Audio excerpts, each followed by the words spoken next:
21 past 6, time for Total BS.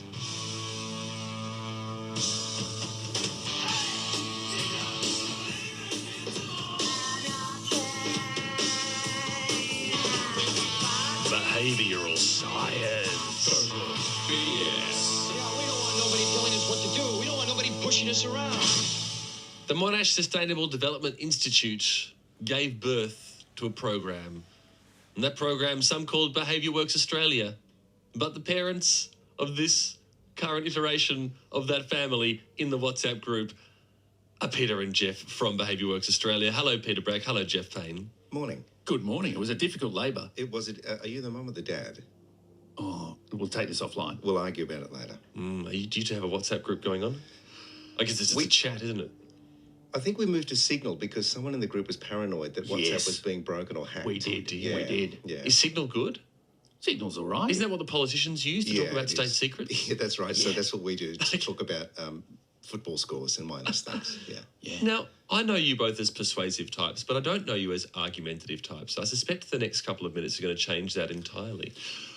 Well, we chose a mock argument because there really isn't an argument that cats are better than dogs. So we've used that as an example just to illustrate some of the techniques that people use in arguments. And the key to winning an argument is to stay away from logic, play the man, and use rhetoric liberally. So we're here to discuss dodgy arguments. Dodgy arguments. Dodgy. Yeah. Because most arguments do have a level of kind of logic or reason behind them. And once you depart from that, once you've lost that, you move into a whole range of little dodgy ways of basically going for that drop mic moment that you talked about before when they can't come back.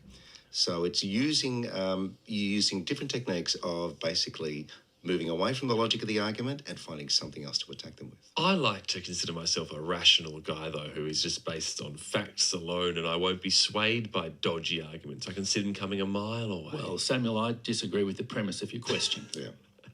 You say that. You say that now. But where's the evidence for that? Okay. Well, show me. Show me your best, dodgiest arguments. Well, the key to picking a dodgy argument, if you're involved in an argument, as soon as you get off topic, as soon as it's not to do with cats versus dogs, you're in dodgy argument territory. I nearly said doggy argument. That would have been Well, it is a doggy ironic. argument. So your cats on dogs?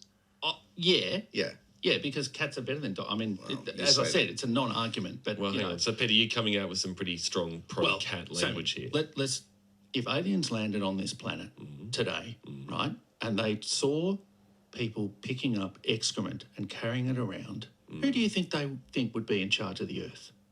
Well, as Seinfeld put it so many years ago, very clearly the dogs would be the masters, wouldn't they? Yeah. Correct. Exactly. And Jeff's going to, Samuel, let me just outline this argument for you. Jeff's going to try and convince you that walking around with a bag of poo is a good thing. And that's the sort of person Jeff is. What about let's go That's down. a good, pretty strong argument there. Let's go down the slippery slope argument. This is called slippery yes, slope. good. Yeah, Okay. it's a good one. So we start with an argument, then we roll down to its kind of illogical conclusion. If you say that we need more cats in the world, Yeah. what will happen when people stay indoors all the time? No one will get outside. Heart rates will go through the roof. Basically, we will end up as an indoor species. That's what you're talking about, Pete. Slippery slope. Okay? This is starting to feel already like a presidential debate. So I could retort with pick a side, right? Pick a side is a very common technique.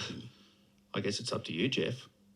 Do you want to be a cat person who values independence or a dog person who is a slave to going for a walk every day? Wow. See what I did there? I made him pick a side that, I mean, as I said, it's a non-argument, but I made him pick a side.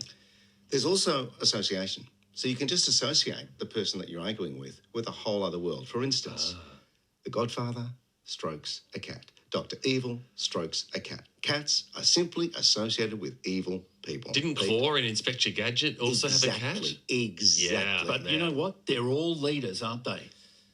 Wow. Okay. I'm chatting to Peter Bragg and Jeff Payne from Behaviour Works Australia, who are bringing examples of dodgy arguments, although it seems to be the one deploying the argument at any given moment doesn't believe it's a dodgy argument. Or you know it's dodgy, you're just using it to win the argument. Well, that's basically the point of most arguments. I know Yeah. it's dodgy, but I'm happy to win. So we're just running through a list of straw man arguments, ad hominem, appeal to hypocrisy. There's a bunch of ways you can try Now, and... you know what we haven't done though, Jeff? What? Sammy. Dogs or cats? Pick a side. Dogs. Pick a side. Obviously, dogs. Thank you. Dogs. Thank you. And again, that's not even an argument, Peter, because cats are manipulative. They think they own you, and they believe they're smarter than you, Yeah. and they give very little affection. Wow, that's going to set the text line on fire. You realise, Sammy, you're not just arguing with me, right? I mean, it's not just about me. Ricky Gervais, Ernest Hemingway, Katy Perry, they're all cat people.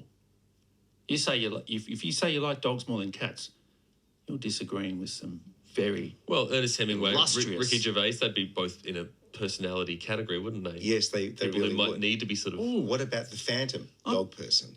Yeah, well, the wolf, technically. Devil was a wolf, but let's Was he a not go wolf? down that. Yes. I thought it was Alsatian. Phantom comic book or Phantom Yeah. at the Opera? No, a phantom comic book. No, he always made a very clear point that it was a wolf. see what Oh, you're doing dear, now. Jeff. You're Put the wolves into it. distracting from the issue. You're coming on a little Peter's side. gonna- If he's gonna you've Stephen lost the Bradbury's way to a argument- cat victory now. You've lost the argument already, and you're just going off a little. Do you know where we learned the whole legalese argument? Here's my theory. It's in Hmm. the backseat of a car as kids saying, he's taking up my air, space, food, or chocolate. And I think that's where humans learn tiny little increments of, no, that's my air, that's my space, that's my chocolate, really. Yeah, I think it is. I mean, look, we should be serious for 30 seconds, Yes. right?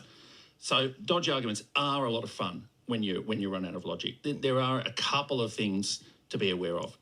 If you accept the judgment of someone senior just because they're senior rather than based on evidence, then that's a bit of a downside of dodgy arguments.